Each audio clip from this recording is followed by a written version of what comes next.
కాళేశ్వరం ప్రాజెక్టుకు సంబంధించిన వాళ్ళు ఇప్పటివరకు టెక్నికల్ శాంక్షన్ ఎంత ఇచ్చిండ్రు, పనులు ఎంత పూర్తి చేసిండ్రు, పేమెంట్లు ఎంత చెల్లించిండ్రు అని చెప్పాల్సిన బాధ్యత మా మీద ఉన్నది అధ్యక్ష. ఈరోజు కాళేశ్వరం ప్రాజెక్టుకు సంబంధించి అగ్రిమెంట్ వాల్యూ 1,27,872 కోట్లు. ఇన్ని టెండర్లు పిలిచి ఇప్పటి వరకు ఒప్పందాలు చేసుకున్నారు అధ్యక్ష.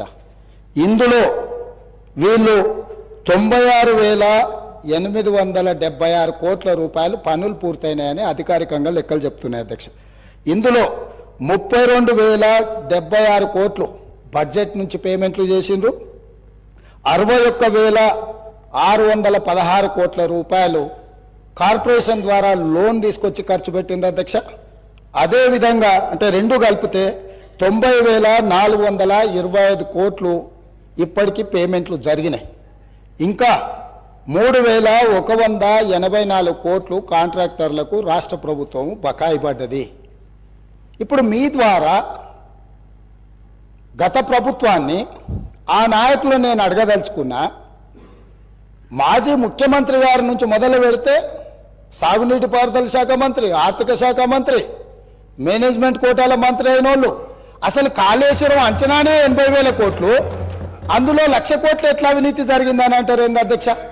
1,00,000 కోట్ల అవినీతి, 1,00,000 కోట్ల నిధులు దుర్వినియోగమైనాయని ఎందుకు చెప్పినామంటే ఈ లెక్కలు వేసుకొని 1,00,000 కోట్లు ఖర్చు పెట్టినా 1,00,000 ఎకరాలకు కూడా కాళేశ్వరంలో నీళ్లు అందలేని వాస్తవాలు మాకు తెలుసు.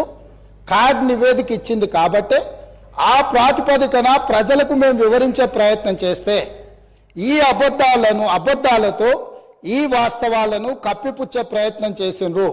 ఇప్పుడు నేను సూటిగా గతంలో సాగునీటి పారుదల శాఖ, మొన్న ఆర్థిక శాఖ మంత్రిగా పనిచేసిన వారిని ఇంతసేపు ఉపన్యాసం చెప్పిండ్రు కదా, సత్యహరిచంద్రుడే మరో జన్మ ఎత్తి ఇక్కడికి సభలోకి వచ్చి మాట్లాడుతున్నంత గొప్పగా వారు ప్రవచనాలు చెప్పిండ్రు.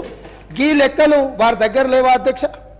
ఈ లెక్కలు ఒప్పుకొని అవును మా మాజీ ముఖ్యమంత్రి గారు ప్రజల్ని తప్పుదోవ పట్టించిండ్రు, వాస్తవాలు గిట్లున్నాయి కాబట్టి సభ్యులు తెలంగాణ ప్రజలు మమ్మల్ని క్షమిస్తే బాగుంటుందని హుందాగా వారు ముందుకు వచ్చి మాట్లాడి ఉంటే వారి గౌరవం ఎంత పెరిగి ఉండేది అధ్యక్ష?